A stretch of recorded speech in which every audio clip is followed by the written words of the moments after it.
ರಾಜ್ಯದಲ್ಲಿನ 108 ಆಂಬ್ಯುಲೆನ್ಸ್ ಸೇವೆ ಉತ್ತಮಗೊಳಿಸುವ ಉದ್ದೇಶದಿಂದ 108 ಆರೋಗ್ಯ ಕವಚ ಸೇವೆಯ ಒಡಂಬಡಿಕೆ ಪಾಲುದಾರರಾದ ಜಿವಿಕೆ ಇಎಂಆರ್ಐ ಸಂಸ್ಥೆಯಿಂದ ಹಿಂಪಡೆದು ಆರೋಗ್ಯ ಮತ್ತು ಕುಟುಂಬ ಕಲ್ಯಾಣ ಇಲಾಖೆ ನಿರ್ವಹಿಸಲು ನಿರ್ಧರಿಸಿದೆ.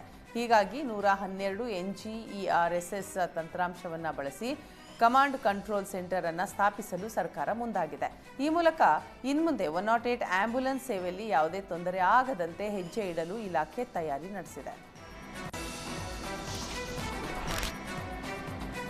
ಚಿಕ್ಕಮಗಳೂರು ಜಿಲ್ಲೆಯಲ್ಲಿ ಕಳಸಾ ತಾಲೂಕಿನಲ್ಲಿ ಭಾರೀ ಮಳೆಗೆ ಭದ್ರಾ ನದಿಯ ಪಕ್ಕದಲ್ಲಿರುವ 4-5 ಗ್ರಾಮಗಳಿಗೆ ಸಂಪರ್ಕ ಕಲ್ಪಿಸುವ ರಸ್ತೆಯೇ ಕುಸಿದು ಬಿದ್ದಿದೆ. ಕತ್ತಡ್ಕ, ನೆಲ್ಲಿಬೀಡು ಗ್ರಾಮಸ್ಥರು ರಸ್ತೆ ಸಂಪರ್ಕ ಇಲ್ಲದೆ ಪರದಾಡುವಂತಾಗಿದೆ. ಮತ್ತೊಂದೆಡೆ ಕಳೆದ ವಾರ ತಡೆಗೋಡೆ ಕುಸಿದು ಬಿದ್ದಿದ್ದು ಸ್ವಲ್ಪ ಯಾಮಾರಿದ್ರೂ ವಾಹನಗಳು ಭದ್ರಾ ನದಿಗೆ ಬೀಳುವ ಅಪಾಯ ಎದುರಾಗಿದೆ. ಶೀಘ್ರವೇ ತಡೆಗೋಡೆ ನಿರ್ಮಿಸಿ ರಸ್ತೆ ಸರಿಪಡಿಸುವಂತೆ ಗ್ರಾಮಸ್ಥರು ಜನಪ್ರತಿನಿಧಿಗಳಿಗೆ ಆಗ್ರಹಿಸಿದ್ದಾರೆ.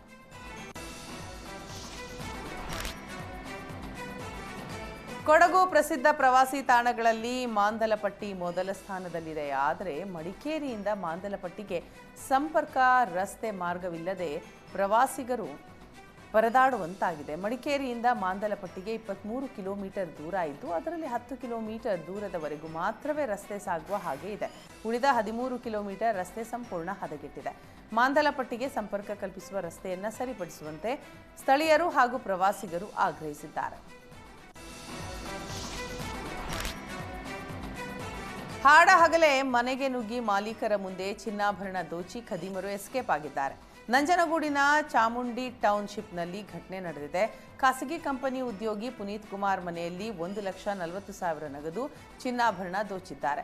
ಮನೆಯಲ್ಲಿ ಯಾರೂ ಇಲ್ಲದ ವೇಳೆ ಕಾರಿನಲ್ಲಿ ಬಂದ ಕಳ್ಳರು ಮನೆಯ ಒಳಗೆ ನುಗ್ಗಿ ಕೃತ್ಯ ಎಸಗಿದ್ದಾರೆ. ಈ ವೇಳೆ ಮಾಲೀಕರು ಮನೆಗೆ ಹಿಂತಿರುಗಿದಾಗ ಖದೀಮರ ಕಾರನ್ನ ನೋಡಿದ್ದಾರೆ. ಕೂಡಲೇ ಕಾರಿನಲ್ಲಿದ್ದ ವ್ಯಕ್ತಿ ಮನೆಯೊಳಗಿದ್ದ ವ್ಯಕ್ತಿಗೆ ಸಿಗ್ನಲ್ ನೀಡಿದ್ದಾನೆ. ಈ ವೇಳೆ ಚಿನ್ನಾಭರಣ ಮತ್ತು ನಗದು ಜೊತೆ ಮನೆಯೊಳಗೆ ಇದ್ದ ಕಳ್ಳ ಕಾಂಪೌಂಡ್ ಹಾರಿ ಎಸ್ಕೇಪ್ ಆಗಿದ್ದಾನೆ. ಸ್ಥಳಕ್ಕೆ ಡಿವೈಎಸ್ಪಿ ಎಸ್ಐ ಭೇಟಿ ನೀಡಿ ಮಾಹಿತಿ ಕಲೆ ಹಾಕಿದ್ದಾರೆ. ಶ್ವಾನದಳ ಮತ್ತು ಬೆರಳಚ್ಚು ತಜ್ಞರು ಭೇಟಿ ನೀಡಿ ಪರಿಶೀಲನೆ ನಡೆಸಿ ಕಳ್ಳರಿಗಾಗಿ ಬಲೆ ಬೀಸಿದ್ದಾರೆ.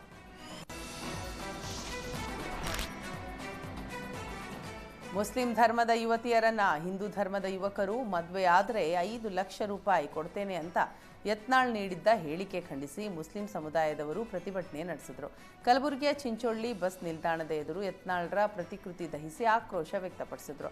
ತಮ್ಮ ರಾಜಕೀಯ ಬೇಳೆ ಬೇಯಿಸಿಕೊಳ್ಳಲು ಮತ್ತು ಸಮಾಜದಲ್ಲಿ ಶಾಂತಿ ಕದಡಲು ಶಾಸಕ ಯತ್ನಾಳ್ ಸದಾ ಮುಸ್ಲಿಮರ ವಿರುದ್ಧ ಹೇಳಿಕೆಗಳನ್ನು ನೀಡ್ತಾ ಇದ್ದಾರೆ ಅಂತ ಮುಸ್ಲಿಂ ಸಂಘಟನೆಗಳ ಮುಖಂಡರು ಆಕ್ರೋಶ ಹೊರಹಾಕಿದರು.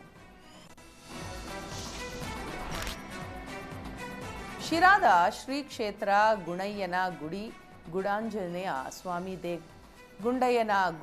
ಸ್ವಾಮಿ ದೇಗುಲದ ಶಿಖರ ಕಳಸ ಸ್ಥಾಪನೆ ನಡೆಯಲಿದೆ. ನಾಳೆ ಬೆಳ್ಳಿ ವಿಗ್ರಹ ಪ್ರಭಾವಳಿ ಅರ್ಪಣಾ ಮಹೋತ್ಸವ ಜರುಗಲಿದೆ. ಸ್ಫಟಿಕಪುರಿ ಸಂಸ್ಥಾನ ಮಠದ ಪೀಠಾಧ್ಯಕ್ಷರಾದ ಶ್ರೀ ನಂಜಾವಧೂತ ಶ್ರೀಗಳ ನೇತೃತ್ವದಲ್ಲಿ ಕಾರ್ಯಕ್ರಮ ನಡೆಯಲಿದ್ದು ಗ್ರಾಮದ 100 ಮಹಿಳೆಯರು ಆರತಿ ಉತ್ಸವ ನೆರವೇರಿಸಲಿದ್ದಾರೆ.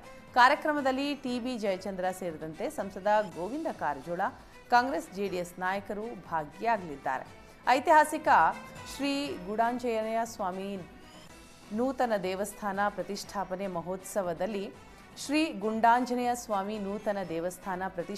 ಮಹೋತ್ಸವದಲ್ಲಿ ಸಾವಿರಾರು ಭಕ್ತರು ಪಾಲ್ಗೊಳ್ಳುವಂತೆ ದೇವಸ್ಥಾನ ಸಮಿತಿಯ ಸೋಮಣ್ಣ ಮನವಿ ಮಾಡಿದರು.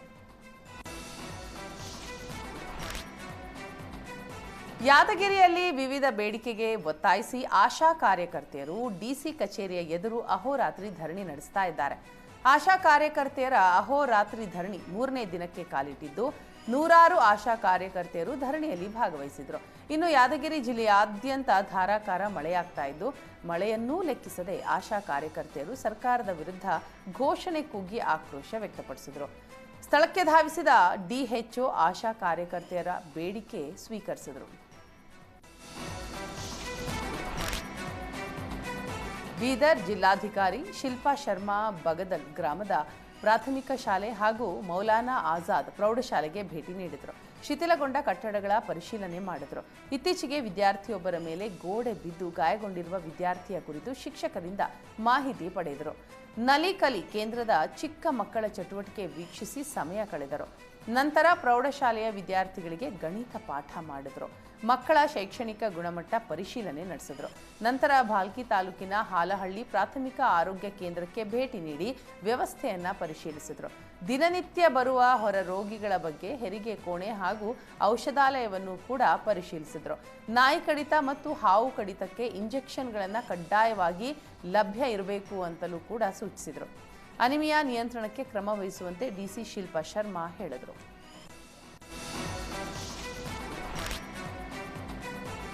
ಹಲಸೂರಿನ ಬಜಾಜ್ ಸ್ಟ್ರೀಟ್ಗೆ ಶ್ರೀರಾಮಸೇನೆ ರಾಜ್ಯಾಧ್ಯಕ್ಷ ಪ್ರಮೋದ್ ಮುತಾಲಿಕ್ ಭೇಟಿ ನೀಡಿದರು. ಇತ್ತೀಚೆಗೆ ಹಲಸೂರಿನ ಬಜಾಜ್ ಸ್ಟ್ರೀಟ್ನ ಅಂಗಡಿಗಳಿಗೆ ಮತ್ತು ನಿಲ್ಲಿಸಿದ್ದ ವಾಹನಗಳಿಗೆ ಕೆಲ ಕಿಡಿಗೇಡಿಗಳು ಪೆಟ್ರೋಲ್ ಸುರಿದು ಬೆಂಕಿ ಹಚ್ಚಿದರು. ವಾಹನಕ್ಕೆ ಬೆಂಕಿ ಹಚ್ಚಿದ್ದ ಆರೋಪಿಗಳನ್ನು ಪೊಲೀಸರು ಬಂಧಿಸಿದರು. ಸ್ವಲ್ಪ ದಿನದ ಬಳಿಕ ಆರೋಪಿಗಳು ಬೇಲ್ ಪಡೆದು ಹೊರಬಂದಿದ್ದು, ದೂರು ನೀಡಿದ ಅಂಗಡಿ ಮಾಲೀಕರಿಗೆ ವಾರ್ನಿಂಗ್ ಕೊಟ್ಟಿದ್ದಾರೆ. ಈ ಬಗ್ಗೆ ಪೊಲೀಸರು ಆದಷ್ಟು ಶೀಘ್ರ ಕ್ರಮ ತೆಗೆದುಕೊಳ್ಳಬೇಕು ಅಂತ ಪ್ರಮೋದ್ ಮುತಾಲಿಕ್ ಒತ್ತಾಯಿಸಿದರು. ಇನ್ನು ಘಟನೆ ನಡೆದಿರುವ ಕುರಿತು ಕೆಲ ಅಂಗಡಿ ಮಾಲೀಕರು ದೂರು ನೀಡಲು ಹಿಂದೇಟು ಹಾಕಿದ್ದು, ಅವರಿಗೂ ದೂರು ನೀಡುವಂತೆ ಧೈರ್ಯ ಹೇಳಿದರು.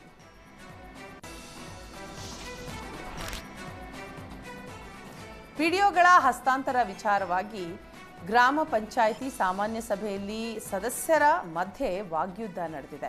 ದಾವಣಗೆರೆ ಜಿಲ್ಲೆ ನ್ಯಾಮತಿ ತಾಲೂಕಿನ ಸಾಸ್ವೆಹಳ್ಳಿ ಗ್ರಾಮ ಪಂಚಾಯಿತಿಗೆ ಪಿಡಿಒ ಎಕೆ ಧರ್ಮಣ್ಣ ವರ್ಗಾವಣೆಯಾಗಿ ಬಂದಿದ್ದಾರೆ. ಆದರೆ ಸಾಸ್ವೆಹಳ್ಳಿ ಗ್ರಾಮ ಪಂಚಾಯತ್ ಪಿಡಿಒ ಆಗಿ ಕಾರ್ಯನಿರ್ವಹಿಸ್ತಾ ಇರುವ ಹನುಮಂತ ನಾಯ್ಕ 1 ತಿಂಗಳಾದರೂ ಅಧಿಕಾರ ಹಸ್ತಾಂತರ ಮಾಡ್ತಾ ಇಲ್ಲ. ಪಿಡಿಒ ಅಧಿಕಾರ ಹಸ್ತಾಂತರ ವಿಚಾರದಲ್ಲಿ ಸದಸ್ಯರ ಮಧ್ಯೆ ಒಮ್ಮತ ಮೂಡದೆ ಗ್ರಾಮ ಪಂಚಾಯಿತಿ ಸಾಮಾನ್ಯ ಸಭೆಯಲ್ಲಿ ಮಾತಿನ ಚಕಮಕಿ ನಡೆದು ಸಭೆ ಮುಂದೂಡಲಾಯಿತು. ಗ್ರಾಮ ಪಂಚಾಯಿತಿ ಸದಸ್ಯರ ವಾಗ್ವಾದದ ವಿಡಿಯೋ ಸಾಮಾಜಿಕ ಜಾಲತಾಣದಲ್ಲಿ ಈಗ ವೈರಲ್ ಆಗಿದೆ.